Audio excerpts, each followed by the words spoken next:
Fête foraine. La fête battait son plein. Ce soir, elle scintillait de mille feux.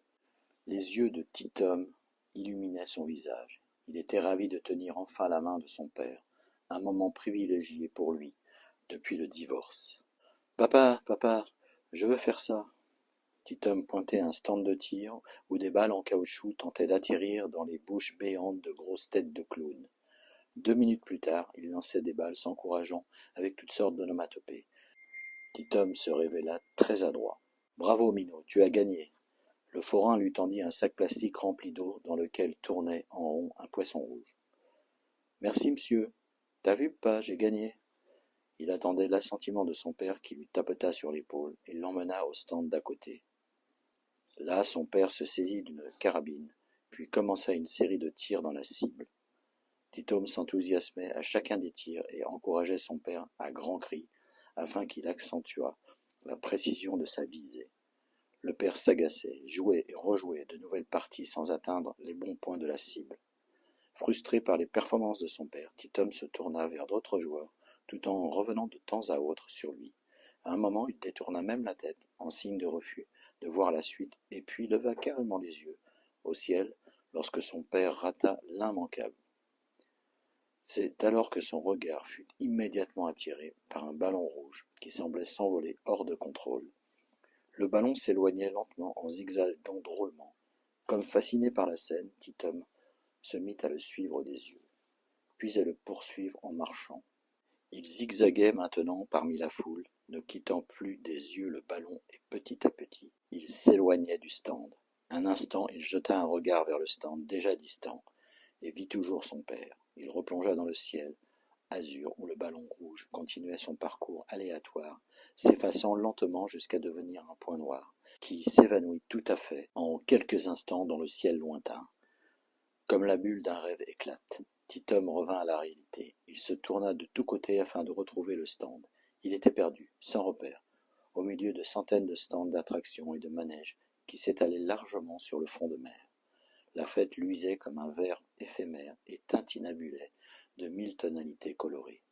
Ti-Tom se mit à courir en tous sens. C'était inutile, car il ne reconnaissait rien. Pris de panique, il se mit à pleurer, puis il stoppa sa course en désespoir de cause, et finit par s'asseoir en s'adossant à un poteau électrique. Il regarda son poisson rouge noyé dans le sac plastique, en reniflant. « Toi aussi tu es perdu, hein. Regarde-moi. Mais regarde-moi au lieu de te bouger sans arrêt. » Ti-Tom souleva le sac plastique à hauteur de ses yeux, puis soliloqua. « Tu ne veux pas parler ? Tu es bien comme mon père qui ne parle jamais. S'il s'intéressait un peu à moi, nous ne serions pas perdus. C'est toujours pareil. Il me prend pour les vacances parce qu'il y est obligé. Je le sens bien. » Ti-Tom sanglotait toujours. Il pensa, pourquoi les adultes font-ils des enfants ? Beaucoup ne le savent pas. C'est comme ces gens qui viennent dans les fêtes foraines pour s'amuser et s'étourdir, sans nul autre but que de prendre du plaisir. Ti-Tom pleurnichait. Toi aussi, ils t'ont oublié. Tes parents, mon pauvre petit poisson rouge. Tiens, je vais t'appeler Nemo, comme dans les dessins animés. Il est tout seul comme toi, et comme moi. Bizarrement, il sembla à Ti-Tom que le poisson rouge lui transmettait des pensées, des intuitions. Il regarda en l'air vers l'homme qui le regardait avec curiosité et qui finit par l'interpeller en se baissant vers lui.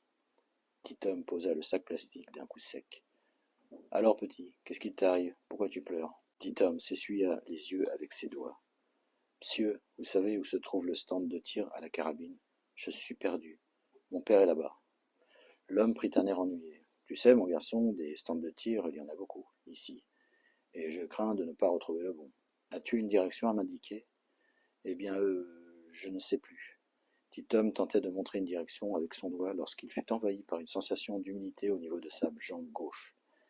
Il se toucha d'abord la jambe, puis ensuite regarda ses pieds. Oh non, non et non.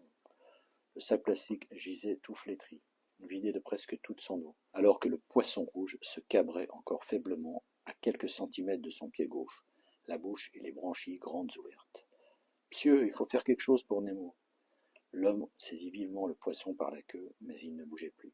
« C'est trop tard, il fallait t'en occuper avant. » Ti-Tom se remit à sangloter, les pieds écartés, et la tête enfouie dans ses genoux.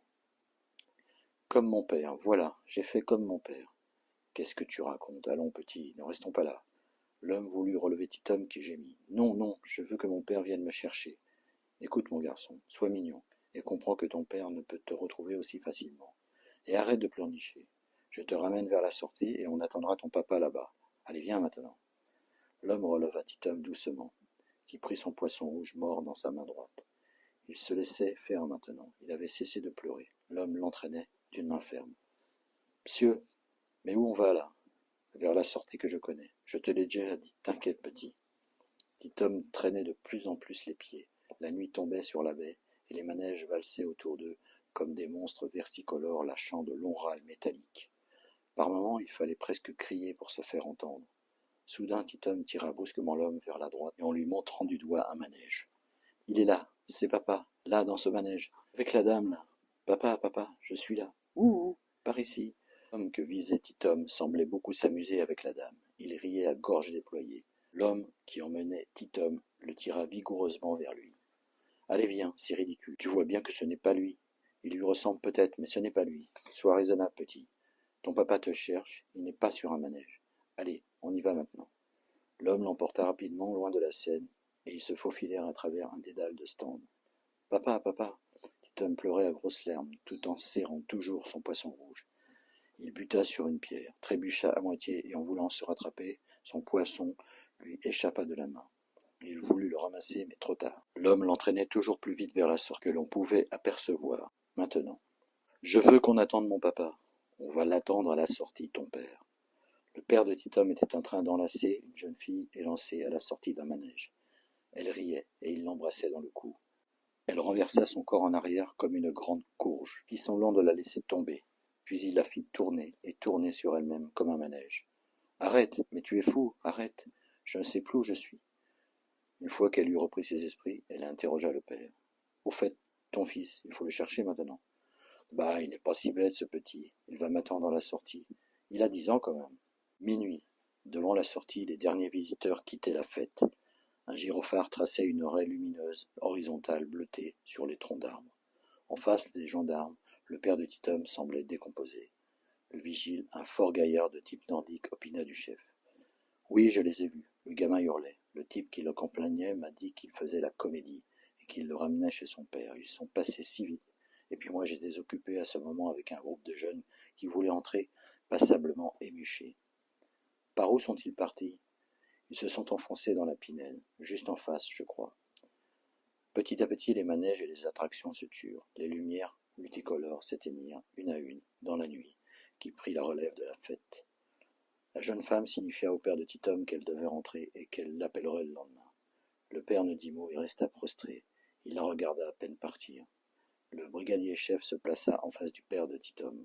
Monsieur, on peut dire que vous avez été léger avec votre minot. Il parlait fort et clair avec un accent méridional très prononcé. Je pensais que la suite de la phrase du père de Titom ne fut qu'un charabia inaudible. Je ne comprends rien. Est-ce qu'il connaît votre numéro de portable, moi? Non, car je ne veux pas que sa mère le connaisse. C'est intelligent, ça. Bien, lançons les recherches dans la pinède. Brigadier d'écran, activez la procédure habituelle. Le père de Titom fondit en larmes. Le champ de foire paraissait fantomatique maintenant. Les derniers forains avaient bouclé.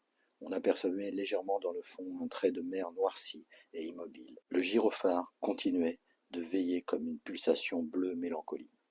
Chef, j'ai trouvé un poisson rouge sur le champ de foire. C'est peut-être celui gagné par son fils, regardez. Le gendarme l'éclaira de sa torche. Le brigadier-chef resta perplexe.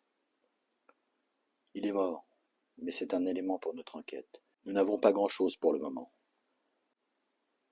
Les années passèrent, et jusqu'à ce jour, on ne retrouva ni trace de Titom, ni trace de l'homme. L'affaire fut classée.